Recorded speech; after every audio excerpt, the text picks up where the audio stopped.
rahasia. Ya, ini salah satu rahasia mengapa Imam Zarnuji mengarang kitab ini. Ya, saya lanjutkan. Kama annahum akhtau toro'iqahu.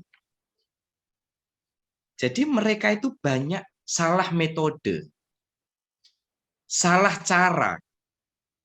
Nah, ini kalau dulu sama kiai saya itu dicontohkan itu dikira ngajar niku mung sekedar nggugurno kewajiban. Kalau kiai saya itu mazhabnya itu kalau menjelang akhir sekolah, akhir semester atau akhir cawu, nggak tahu nggih sekolah sekarang pakainya cawu apa semester nggih? Semester Ustaz. Oh, semester nggih. Oh, berarti anu nggih, sakniki siswa sama mahasiswa sudah beda tipis lah nggih. Sama-sama mengenal semester nggih. Ya kalau masa saya dulu itu kan saya kayaknya dulu menangi semester, menangi catur bulan itu. Jadi akhtau toro'iqahu, banyak orang salah cara, salah metode. Di antara salah metode itu seringkali nyon sewu tanpa mengurangi rasa hormat saya kepada Bapak Ibu. Kadang itu kita ngajar itu dikira mung sekedar masuk, lalu kita transfer knowledge, anak itu paham tidak paham, itu seringkali dianggap sudah cukup. Oke. Padahal seorang mu'allim atau seorang ustadz atau seorang ustadzah itu sebenarnya yang jauh lebih penting itu adalah bukan transfer knowledge-nya, tetapi keseimbangan antara transfer knowledge dengan transfer spiritualitasnya.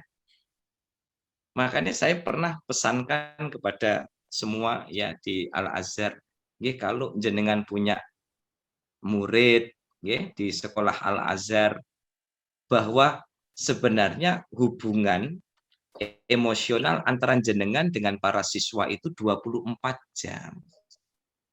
Bar salat niki kudu didongakno. Ketika jenengan tahajud niku difatihai. Nggih. Nek perlu difatihai sedaya. Yayasan difatihai. Mugi-mugi yayasan niki terus mendukung ya gagasan-gagasan brilian dari para asatid dan para dikdasmen. Dikdasmen juga difatihai. Mugi-mugi Pak Rakimi dan seluruh dikdasmen diparingi kesehatan di dalam mengawal proses pendidikan di Al-Azhar. Para kepala sekolah, para asatid difatihai. Para santri, para siswa, para siswi difatihai. Bahkan ini sebenarnya masalah yang sangat primer justru ada di situ. Jadi hubungan kita itu bukan hubungan anak-anak. Materi kita hari ini adalah geografi. Ilmu geografi adalah, jadi awal sampai akhir itu. Tapi kemudian di rumah kita putus. Wataroku syaraitohu. Terkadang orang belajar itu meninggalkan syarat-syaratnya. Nopo syaratnya orang belajar niku? Syaratnya orang belajar guru itu harus mujahadah. Guru kalau mau ilmunya bermanfaat harus menghindari barang-barang yang syubhat. Oke. Lalu kemudian wali murid kalau sudah menyekolahkan di Al-Azhar, nah ini kalau perlu jadi kebijakan yayasan atau kebijakan dikdasmen atau kebijakan domestik kepala sekolah. Nek kula niku ngarani anak belajar niku orang tua itu harus ditanting dulu di awal. Syarat anak ilmunya barokah niku kalih. Nomor setunggal napa? Ikhlas. Yang nomor dua adalah taslim, pasrah bongkoan. Pak, saya mantep. Bismillah, saya serahkan anak saya untuk Al-Azhar. Monggo dididik yang baik. Misalnya nakal dinasehati, monggo diapakan anak saya. Bismillah, saya ikhlas, saya pasrahkan kepada. Itu kan tradisi pesantren dulu kan begitu. Tradisi pesantren itu kan begitu. Al-ikhlas wal barokah.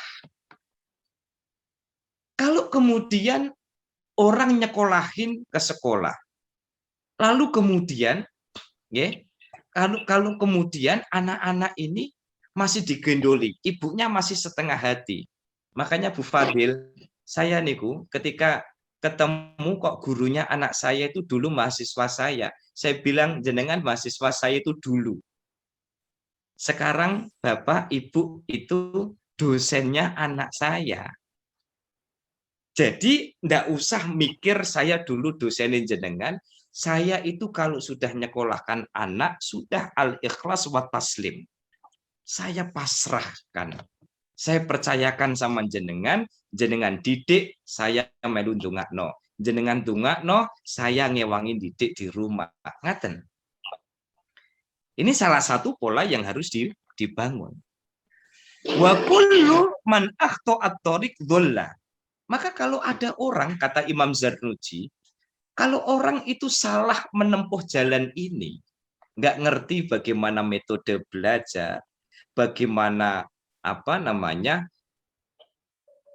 prihatin ketika memiliki anak didik, maka kata Imam Zarnuji, orang yang salah menempuh jalan, zolla, maka dia akan tersesat. Wala yanalul maksud qalla. Dia tidak akan mendapatkan tujuan apapun yang ingin diraih kecuali hanya sedikit. Wa ahbabtu an ubayyana lahum tariqat ta'allum ala ma ra'aitu fil kutub wa sami'tu min asatidati aulal ilm. Dan lain sebagainya. Jadi atas dasar itulah Imam Zarnuji melihat bahwa kitab Ta'lim Muta'alim ini adalah satu kitab yang ingin disampaikan oleh Imam Az-Zarnuji tentang bagaimana cara belajar, bagaimana cara mengajar, dan bagaimana mendapatkan keberkahan dari ilmu. Makanya Bapak Ibu kalau jenengan lihat kalimat ini, ta'lim itu dari kata allama yu'allimu ta'liman. Pengajaran. Al-muta'allim orang yang belajar.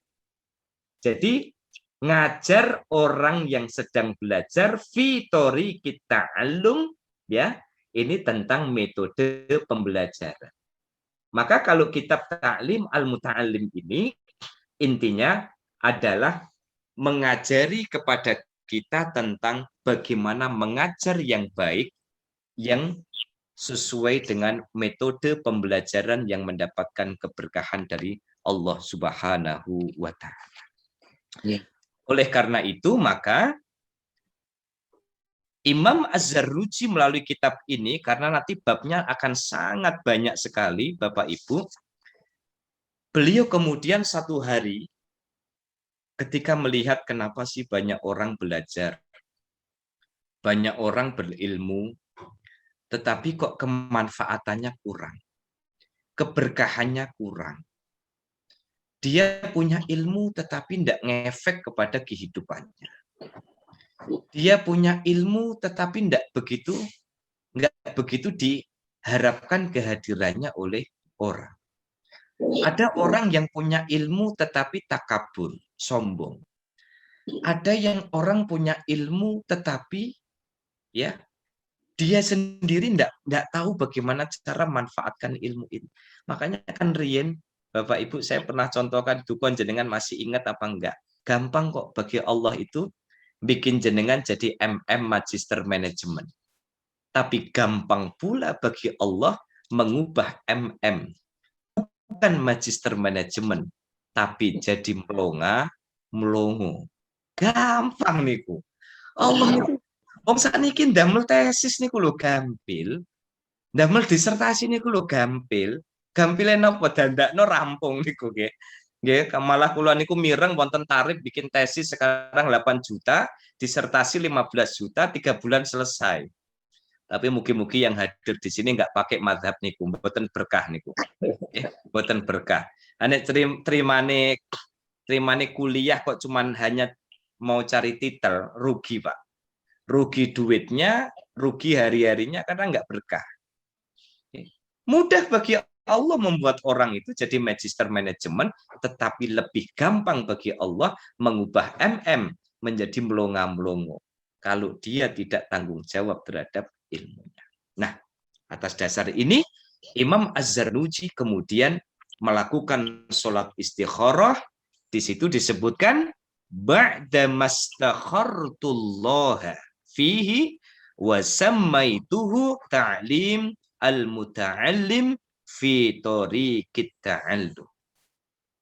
Jadi kitab Ta'lim Muta'alim ini dihasilkan oleh Imam Az-Zarnuji dari proses istikharah. Salat istikharah yang dilakukan oleh Imam Zarnuji, sehingga di dalam ilmu atau di dalam salat istikharahnya itu Imam Zarnuji mendapatkan informasi isyarah dari Allah Subhanahu wa taala, hingga kemudian kitab ini diberi nama Kitab Ta'lim Al-Muta'alim. Jadi kitab Ta'lim Muta'alim niki oleh angsal niki mboten nyari di Google. Nggih. Ini bukan hasil searching di Google, nopo hasil viral yang ada di Instagram, mboten. Tetapi Ta'lim Al-Muta'alim ini didapatkan oleh Imam Az-Zarnuji justru dari proses istikharah yang dilakukan oleh Imam Az-Zarnuji. Makanya nanti kita akan banyak sekali Bapak Ibu dalam kitab Ta'lim Muta'alim, sing penting jenengan sabar-sabar mawon nggih. Kula niki mboten khawatir nek maos ngeten niki, saya sama sekali tidak khawatir. Yang saya khawatir niku yang mendengarkan ini bosen. Karena godaannya orang ngaji niku bosennya itu godaannya. Makanya sampai kiai saya itu kalau ngasih nasihat kepada para santrinya, yang wajib itu hadir. Yang wajib itu hadirnya, bukan pinternya.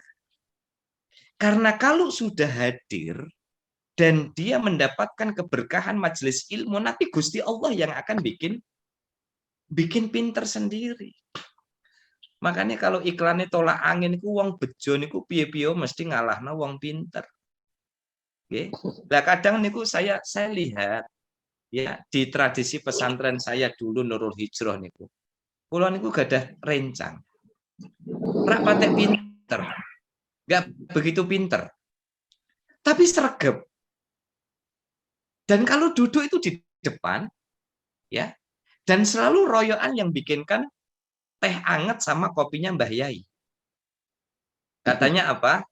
Yo senajan saya nggak pinter, minimal saya berbuat baik kepada orang pintar. Loh, jadi kiai Pak sekarang Pak. Padahal dulu baca kitab itu plegap-plegu. Okay? Baca kitab itu plegap-plegu, tapi sekarang jadi kiai.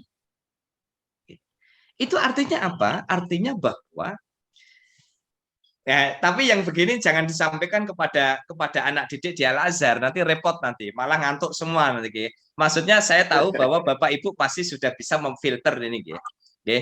Kalau saya itu dalam batin saya sampaikan kepada mahasiswa saya, okay? Tapi dalam batin saya itu pokoknya yang penting hadir, yang penting menghormati majelis ilmu, karena yang membuat pinter itu bukan dosen, yang membuat pinter itu bukan guru, tapi yang membuat pinter itu adalah nurul ilmi, cahaya ilmu. Oke, nah ini. Oke, jadi ini kita masih mukaddimah, masih pemanasan Bapak Ibu. Nanti kalau langsung tancap gas nanti takutnya nanti hang nanti. Jadi pelan-pelan. Ini sebagai mukaddimah. Ini saya kembalikan kepada Pak Muksin, apakah saya lanjutkan atau dicukupkan atau tanya jawab atau bagaimana? Karena saya tadi tanya, saya sampai jam berapa? Saya belum dapat jawaban tadi. Saya sampai jam berapa? Oke. Dan apa yang saya sampaikan ini sebagai mukaddimah tadi, yang intinya adalah bahwa Imam Zarnuji memberikan mutiara hikmah yang luar biasa kepada kita untuk mendapatkan hikmah, bukan sekedar mendapatkan ilmu. Kalau saya analogkan itu, Bapak Ibu, kalau ilmu itu jenengan tahu bagaimana caranya beli jambu biji. Tapi bagaimana memanfaatkan jambu biji, ini kreativitasnya lain-lain. Kalau saya ibaratkan korban, matur nuwun Pak Rakimi dan seluruh jajaran Al-Azhar, dagingnya masih tersimpan rapi di kulkas, karena nunggu antrian dimasak niku. Nggih, niku sampai nggih, niku sampai tulisannya masih ada besar niku. Kan itu kan khas itu lunchbox-nya kan ada print-printannya, cuman print-printannya kardusnya sudah luntur itu karena kena air. Nggih. Ibaratnya begini, daging itu sampai ke saya. Tapi cara membuat daging ini menjadi berhikmah antara saya dengan Bu Fadil beda. Bu Fadil itu begitu pegang daging, ini bisa jadi opor daging, opor sapi, sate sapi, bisa jadi barbekyunan, bisa jadi macam-macam. Hanya kulon ini barusan saya masak hikmah karena istri saya sakit, jadi saya masak garang apa namanya asem-asem daging. Saya kan pokoknya ngerajang bawang brambang buncis, nggih, geprekno lengkuas sama geprekno anu daging lebokno udek sing penting asin campur manis dikit mboten mendem lezat pun. Tapi kan kalau di tangan Bu Fadil beda, daging ini bisa macam-macam. Nah, kemampuan untuk mereproduksi ilmu itulah yang disebut dengan hikmah. Contoh, Bapak Ibu sama-sama lulusan S1, S2. Tetapi cara mengkreasikan ilmu ini beda. Saya yakin beda. Ada yang dulu dapat kuliah di salah satu universitas. Begitu dapat diajarkan. Tapi begitu Pak Ustadz atau Ustadzah suruh ngajar SD, oh ngajar matematika ke anak SD nggak bisa dengan cara begini. Saya harus dengan cara begitu. Begitu dikasih jam, ya di SMP, cara ngajar anak SMP dengan materi yang sama tidak sama.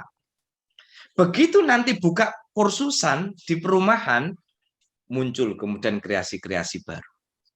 Nah, kurang lebih analogi dari ilmu hikmah itu adalah sejauh mana kita mampu memanfaatkan ilmu itu. Sebelum saya serahkan ke Pak Muksin, makanya nanti banyak sekali pasal-pasal yang akan dibahas di dalam kitab Ta'lim Muta'alim tentang hakikat ilmu, tentang bagaimana etika niat di dalam mencari ilmu, bagaimana ikhtiyaril ilmi wal ustadz wasyari, cara milih guru itu bagaimana, cara milih teman itu bagaimana, ya, tentang bagaimana etika kesungguhan di dalam mencari ilmu, tentang bagaimana etika tawakalnya orang yang berada di majelis ilmu. Fil wara'i fi halit ta'allum, menjaga muru'ah, harga diri di dalam ilmu itu bagaimana. Ya. Makanya jenengan ndak usah heran Bapak Ibu nggih. Nyun sewu, kalau bagi yang sudah kenal dengan dunia pesantren mungkin tidak begitu heran, tapi kalau jenengan yang kenal dunia pesantren, tidak usah kaget. Baca kitab Ta'lim Muta'alim ini, ada seorang santriwati mengeluarkan minuman kepada tamunya Pak Yai, itu pakai ngesot. Okay. Makanya jenengan yang delok dengkule niku paling ngapal sedoyo niku. Okay. Dengkule mbak-mbak santri niku. Sebab napa ngesot? Untuk pamitan dari Mbah Yai itu kita nggak boleh membelakangi, ya kita nggak boleh membelakangi, tapi harus harus atret, ya masuk gigi R langsung atret mundur. Ini kok nggak boleh, gitu. Nah tapi ngeten niki tetap saya kembalikan kalau saya sampaikan kepada para asatidah di Hidayatullah, apa yang saya sampaikan begini juga tidak bisa ditelan mentah-mentah. Kenapa? Karena hari ini kita hidup di era yang berbeda. Ya, tentu ilmu ini dengan reproduksi, ya, kira-kira yang cocok diterapkan di Al-Azhar mana? Yang harus direproduksi yang mana? Harus dikreasikan ulang bagaimana? Jadi kita tetap harus sesuaikan dengan kondisi, karena anak kita hari ini itu makannya keju. Bukan seperti saya waktu santri makannya telo. Kan warnanya beda tipis, tapi kan rasanya beda jauh.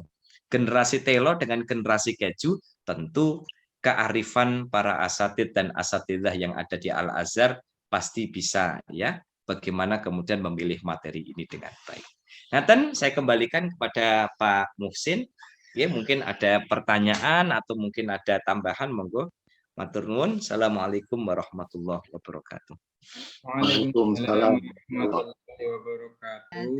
Alhamdulillah, terima kasih Ustadz Aziz atas muqaddimahnya, mengkaji, membacakan kitab Ta'lim ini ya. Sepertinya tepat sekali Ustadz dan Bapak Ibu semua, memang pemilihan kitab ini pas ya untuk kita ini yang sebagai pendidik juga, sebagai orang tua juga, sekaligus sebagai murid atau santri. Insya Allah semuanya akan dibahas lebih dalam. Sedikit kesimpulan dari saya sebelum dibuka sesi tanya jawab, ya mungkin nanti 2 penanya saja cukup Ustadz, Insya Allah. Memang di kitab ini tentunya kita ya tadi ya memburu manfaat dan berkah, terutama yang untuk ilmu itu. Dan manfaat dan berkah itu bisa kita ambil dari yang namanya hikmah tadi ya, yang sudah ilmu tapi ya hikmah. Dengan hikmah kita bisa mencapai hikmah. Hikmah itu kita mengabdi kepada guru kita, kiai kita. Silakan Bapak Ibu jika ingin bertanya. Ini Ustadz Jamaluddin Malik yang pertama mengangkat tangan, Ustadz Aziz. Silakan Pak Jamal sampaikan pertanyaannya. Terima kasih Pak Musin. Assalamualaikum warahmatullahi wabarakatuh. Waalaikumsalam warahmatullahi wabarakatuh. Mudah-mudahan Ustadz Aziz senantiasa sehat dalam lindungan Allah. Kita semua juga sehat, bisa terus bertadabur ilmi. Sebagaimana yang mafhum kita ketahui dan sedang ngetren saat ini, Ustadz, banyak sekali kajian ilmu yang diselenggarakan secara virtual. Bahkan yang seperti kita lakukan siang hari ini. Bahkan beberapa teman saya mengamati juga semangat menimba ilmu atau mencuri ilmu dari kajian-kajian yang ada di YouTube. Seperti itu. Nah, kaitannya dengan apa yang tadi Ustadz sampaikan bahwa ngaji itu ya harus hadir, harus hudur. Nah, hudur atau hadir di sini, apakah dengan model pengajian yang virtual ini ada semacam reduksi keberkahan, ada semacam reduksi hikmah dari kajian yang secara virtual ini? Apakah bobotnya berbeda dengan ketika hadir secara langsung di hadapan guru atau kiai? Kemudian bagaimana dengan keberkahan ilmu yang kita ambil, yang kita curi dari misalkan ada pengajiannya Gus Baha di YouTube, kita simak, kita ikuti, mungkin secara lisan kita tidak minta izin atau tidak matur. Nah, itu yang pertama Ustadz. Yang kedua terkait dengan ilmu yang dimiliki seseorang, saya berhusnudzon lah. Mungkin ada seorang guru itu ketika dia ngaji, ketika dia dulu kuliah itu sama gurunya, sama dosennya itu selalu husnudzon, positive thinking, tawadhu sama gurunya. Kemudian juga kalau duduk paling depan ketika kuliah. Tapi kok dalam perjalanan saat ini kelihatannya hikmah atau keberkahan itu belum muncul. Padahal secara syarat yang tadi Ustadz berikan pengantar itu, dia sudah memenuhi syarat itu. Apakah ini tunggu timingnya saja, ataukah ada mungkin sesuatu yang harus dibersihkan dari diri seorang guru itu? Mungkin dia ada pintu yang belum terbuka yang harus dibuka dengan cara apa? Saya kira itu Ustadz. Terima kasih. Mohon maaf. Assalamualaikum warahmatullahi wabarakatuh. Waalaikumsalam warahmatullahi wabarakatuh. Langsung dijawab atau pertanyaan selanjutnya Ustadz? Ini sudah ada pertanyaan di chat. Ini saya lihat di chat ada juga dari Bu Desi Permata. Desi Permai. Bu Desi Permai. Jadi Sari Permai Ustadz. Oh, Jadi Sari Permai. Nggih. Lipun saya coba langsung jawab nggih. Matur nuwun Pak Jamal atas pertanyaannya. ini tentang bagaimana redefinisi dari hadir. Ya, saya melihat bahwa apa yang kita pelajari hari ini kaitannya dengan kitab Ta'lim Muta'alim ini memang sudah mengalami pergeseran ya. Contoh ya, dulu kalau Ta'lim Muta'alim itu mengajarkan tentang jarak antara seorang ustadz dengan santri. Ya, kemudian tidak boleh terlalu dekat, ya ada jarak-jarak tertentu termasuk tingginya dan lain sebagainya. Nah itu. Tetapi kalau kita kontekstualisasikan hari ini sebenarnya mendefinisikan hadir pun saya lihat bahwa kehadiran kita secara fisik dan kehadiran kita secara virtual tentu situasinya berbeda. Saya tidak tahu karena saya punya pengalaman ya. Saya punya pengalaman ketika sama-sama saya mengikuti ngajinya Mbah Sya'roni Ahmadi melalui YouTube ya. Dengan ketika saya hadir di dalamnya beliau, sekalipun itu cuman CD beliau yang diputar, ya, itu memang efek psikisnya berbeda. Efek psikisnya berbeda. Belum lagi nanti kalau kita lihat YouTube, itu tuh kan kita lihat ya, kita lihat transfer ilmunya dapat. Tetapi transfer spiritualitasnya yang mungkin tidak mendapatkan seperti orang yang hadir di majelis ilmu. Makanya Pak Jamal, kenapa tadi saya menggarisbawahi bahwa orang belajar itu tidak hanya masalah transfer knowledge, ya, tetapi juga transfer yang kaitannya dengan spiritualitas. Ketika orang hadir di majelis ilmu mendapatkan keberkahan, mendapatkan doa, belum lagi keberkahan majelis ilmu, karena majelis ilmu itu adalah majelis yang dipayungi oleh ribuan malaikat. Maka tentu saja dengan analog seperti ini, ya tentu situasinya berbeda antara kita hadir di majelis ilmu dengan kita hanya mengakses knowledge yang ada di YouTube. Maka kesimpulannya, knowledge-nya kita dapat, pengetahuannya kita dapat, tetapi keberkahannya tentu situasinya menjadi lain, ya. Situasinya menjadi lain. Kan gambaran atau simulasi sederhananya kan begini, ya. Simulasi sederhananya itu ketika kita hadir di majelis ilmu, ya, jelas-jelas bahwa kita berada dalam satu majelis yang benar-benar itu banyak diberkahi oleh para malaikat. Meskipun kita juga tidak bisa mengartikan malaikat itu dalam pengertian yang visual, ya, tetapi ada keberkahan di situ. Lalu kemudian di situ ada interaksi secara langsung dengan sohibul ilmi, dengan al-alim atau dengan al-allamah, ya. Nah, oleh karena itu maka menurut saya, apalagi dalam situasi COVID, gagasan untuk membuat majelis taklim secara virtual ini kan juga karena kondisi. Ya insya Allah dengan niatan baik, dengan semangat dari para asatid, dengan para asatidzah untuk tetap menyelenggarakan pengajian secara virtual meskipun ya, ini insya Allah kok tidak mengurangi keberkahan ya. Itu tadi kan konteksnya bahwa ketika kita mengakses ilmu dari seorang alim, transfer knowledge-nya dapat, tetapi transfer spiritualitasnya mungkin yang kalaupun dapat tidak sebanyak ketika kita melakukan interaksi secara langsung. Jadi dua hal ini yang membedakan transfer knowledge dan transfer spiritualitas di dalam majelis ilmu.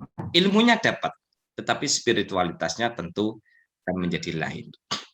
Kemudian yang kedua tentang bentuk keberkahan. Bapak Ibu sekalian, ya utamanya Pak Jamal tadi yang menanyakan tentang ini, ada orang yang sebenarnya sudah gigih ya ketika dulu tholabul ilmi, lalu kemudian kenapa kok dalam hidupnya kok enggak semujur dengan yang lain, kan begitu ya. Nah, saya hanya ingin menukil ada seorang perkataan atau seorang nasihat dari seorang ulama bahwa keberkahan ilmu itu adalah satu, kemudahan menjalani hidup. Yang kedua adalah kebermanfaatan bagi sesama. Ini keberkahannya. Oke, saya ulangi lagi. Kemudahan menjalani hidup. Yang kedua adalah kebermanfaatan bagi sesama. Ini keberkahan ilmu. Sehingga keberkahan ilmu itu tidak bisa diukur dari seberapa tinggi seseorang menjabat. Seberapa banyak materi dia punya, seberapa banyak dia punya investasi tanah, seberapa banyak dia punya rumah, seberapa tidak, bukan itu.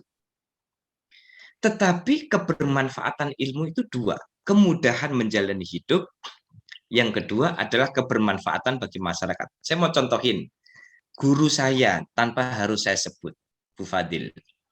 Saya itu punya guru, awit riyen ngajar saya di MI, saya kebetulan bukan produk SD, tapi produknya MI, Madrasah Ibtidaiyah di sebuah kampung. Guru saya ya dengan inisial AB, itu dari dulu orang yang luar biasa sederhana. Kan jenengan bisa bayangkan berapa sih bayarannya guru MI atau SD swasta di pelosok kampung. Oke. Yang jelas tidak bisa jauh lah kalau dibandingkan dengan SD Al-Azhar Pak Rakimi. Jelas berbeda. Nah, dia setiap hari itu jalan kaki. Saya kelas 4, beliau sudah punya sepeda ontel, sepeda onto itu. Sampai kemudian adik-adik saya sekolah di SD itu, Pak Abi itu masih tetap seperti yang dulu. Masih sederhana. Bahkan sampai dengan hari ini, di usia beliau yang tentu sudah tidak muda lagi. Kalau ke pasar, itu masih naik angkot. Kalau orang lihat, itu rekoso, atau rekosone awet. Ya, awetnya rekoso. Tapi jangan salah, Bapak Ibu. Jangan-jangan dia lebih hebat daripada kita. Dia lebih hebat daripada saya. Kenapa? Hidupnya enak kok. Rumah dulu pernah beliau beli ini beli tanah? Enggak. Gara-gara merifati ngaji anaknya orang di kampung dikasih tanah. Punya tanah nggak bisa bangun rumah. Akhirnya apa? Akhirnya karena ada orang tua murid yang berterima kasih karena kasih sayang yang dicurahkan sama si bapak ini, akhirnya apa? Dibikinkan rumah gedong. Kalau orang kampung kan bilangnya omah gedong ya, omah tembok itu. Wah, tembok. Lalu kemudian ya setiap ada kematian di kampung, orang yang paling dicari terlebih dahulu untuk ngimami tahlil beliau. Ada orang ngantenan, sambutan atas nama pengantin laki-laki dan pengantin perempuan, payu kabeh. Ya. Beliau tahlil siap, mau ido hasanah siap. Muadzin belum datang, kon adzan juga siap. Jadi imam juga oke. Orangnya serba bisa, Superman. Karena menjadi Superman itu kebermanfaatannya itu sangat dirasakan oleh masyarakat. Hingga ada yang senang, akhirnya apa? Diumrohkan. Habis diumrohkan, dihajikan. Maka Pak Jamal, saya cuma mau bilang bahwa keberkahan ilmu itu dua. Kemudahan menjalani hidup. Dan yang kedua adalah kebermanfaatan. Makanya kenapa kadang saya lihat guru-guru SD, nah ini termasuk di SD Al-Azhar, ini kelihatannya awet mudanya. Amin. Ya, awet mudanya. Kenapa? Ya mesti dihadapin anak-anak. Bisa jadi saya ini malah malah cepat borosnya yang dihadapi mahasiswa soalnya. Oke. Jadi beda dengan yang kalau yang dihadapi anak-anak PAUD. Ya. Jadi kalau kita melihat ukuran berkah dan ukuran sukses itu ya terletak pada apa? Terletak pada bagaimana kemudian dia menjalani hidup. Bisa jadi Bapak AB ini, beliau nggak punya mobil, beliau nggak punya motor. Pernah itu ditanya sama teman seangkatan saya yang kebetulan nggak pernah migrasi keluar kota. Pas kami reunian reunian SD itu pernah ditanya, lah pripun Pak kok masih betah begini dan sebagainya. Enak rak duwe mobil, ora mikir majeki. Enak rak duwe motor, ora mikir majeki. Pengen naik mobil, lawong angkot akeh. Ya, coba Bu. Pengen numpak motor silian tonggo pirang-pirang. Gak adek mikir tahunan bayar pajak. Semerdeka itu cara dia berpikir. Semerdeka itu beliau itu berpikir. Sehingga apa? Secara materi ya. Memang jauh dari kata ideal. Tetapi kebermanfaatan dia di hadapan masyarakat luar biasa. Itu ya Pak Jamal ya. Halo Pak Jamal. Jadi Ustadz matur suwun sangat jelas. Oke, baik. Saya lanjutkan. Ini ada pertanyaan dari Bu Desi. Saya langsung baca saja ya Pak Muksin ya. Ini ada pertanyaan dari Bu Desi, Jatisari Permai. Assalamualaikum, mau tanya bagaimana kebermanfaatan ilmu bagi guru yang sudah resign. Wah, semoga ini bukan karena curcol ini ya. Bagaimana kebermanfaatan ilmu bagi guru yang sudah resign dari pekerjaannya dan sekarang aktif menjadi ibu rumah tangga. Apakah masih bisa dikategorikan manfaat dan keberkahan ilmunya saat berada di rumah? Terima kasih. Nggih, Bu Desi, tidak berkurang sedikit pun. Karena ibu rumah tangga itu kan robbatul bait, pendidik bagi rumah tangga. Makanya mengamalkan ilmu itu sebenarnya harus diamalkan dimanapun. Makanya saya tadi sempat sampaikan bahwa guru itu idealnya, entah guru, entah dosen atau pendidik secara umum harus punya mental pengajar 24 jam. Nggih. Makanya saya kadang itu tidak mau itu. Nggih. Saya kedatangan tamu, nggih. Kalau saya bilang saya nggak buka jam praktek, wong nyatanya waktunya istirahat, tapi ada orang sharing-sharing. Tapi ini bagian dari mengamalkan ilmu. Ada orang yang curhat masalah kemarin, masalah korban, gara-gara ada takmir di satu masjid, ya, ada satu yang korban atas nama non Muslim, okay? Itu mulai habis isya sampai jam 12:30 di rumah, okay? Ini apa? Kalau bukan karena kekuatan ingin berbagi, okay? Ada kebahagiaan tersendiri ketika ada orang ya membawa masalah lalu kita bisa bareng-bareng mencari solusi.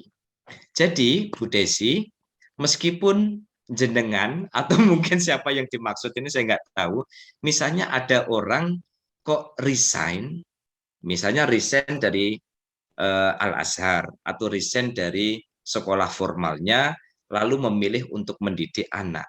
Jangan salah. Ya, mencurahkan waktu, mencurahkan energi, mencurahkan ilmu untuk mendidik anak ini juga bagian dari pengamalan ilmu, ya.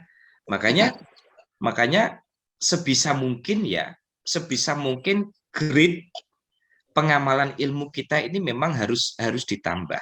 Kalau saya ya Bu Desi ya, menurut saya kalau misalnya ada orang jadi ibu rumah tangga ya, IRT. Lalu kemudian dia punya waktu dan ternyata masjid di kampungnya itu misalnya ini kok anak-anak kalau sore kok nggak pada ngaji ya, ini anak-anak kalau sore kok pada cuman main bola ya, ini kok anak-anak kok cuman pada main lari-larian ya, kenapa nggak saya fasilitasi mereka supaya ngaji meskipun itu cuman sebentar. Jadi Bu Desi, kebermanfaatan itu tidak berkurang, tetapi rumusnya tetap sejauh mana besarnya kemanfaatan ilmu kita bagi orang lain itu mempengaruhi seberapa besar keberkahan dan kemanfaatan ilmu bagi, tentu kebermanfaatan bagi ilmu bagi anak saja berbeda dengan sudah punya anak masih jadi guru. Makanya ibu-ibu, terutama nih ibu-ibu atau bapak-bapak jenengan yang sudah luar biasa didik putra-putrinya di rumah, tapi masih sempat berangkat ke Al-Azhar tepat waktu, masih sempat belajar mengamalkan ilmu di Al-Azhar, ini bagi saya luar biasa. Pak, saya tidak mungkin lagi Pak kembali ke sekolah formal. Saya cuman didik anak, paling banter, paling bikin TPQ di perumahan misalnya. Bagus. Kita bikin, pokoknya bikin lapak sebanyak-banyaknya sehingga ilmu kita bisa dimanfaatkan oleh dimanfaatkan oleh masyarakat banyak. Nah, ini ada tanggapan langsung dari Bu Desi. Alhamdulillah, terima kasih. Ini bukan curcol, tapi pengalaman pribadi. Sami. Curcol sama pengalaman pribadi ini aslinya ini kakak adik, Bu. Kakak adik kandung. Saya mendidik di sebuah YPI swasta sudah 16 tahun, lalu diminta suami untuk fokus di rumah Pak Ustadz. Nah, menurut saya hukumnya menjadi berbeda, Bu. Jadi kalau jenengan ternyata resign dan kemudian itu permintaan suami dan ini bagian ketaatan kepada suami, ini bernilai pahala yang luar biasa. Apalagi suami itu menginginkan jenengan resign, bukan untuk belajar masak saja, tapi untuk supaya fokus mendidik anak yang ada di rumah, menjaga rumah, ya toh, membersihkan rumah, ya pokoknya menjaga amanah suami ketika bekerja. Ini saya kira ini satu keluhuran yang luar biasa. Intinya insya Allah tidak akan berkurang sedikit pun, Bu, ya keberkahan itu. Jenengan sudah double berkah mengamalkan ilmu, berkah karena mendidik anak, berkah karena taat kepada suami, dan berkah karena bisa menjalankan profesi sebagai ibu rumah tangga. Sebab napa, Bu Desi? Saya pernah ditanya orang, apa profesi paling berat bagi seorang wanita? Bagi saya, profesi hebat dan terberat itu ibu rumah tangga.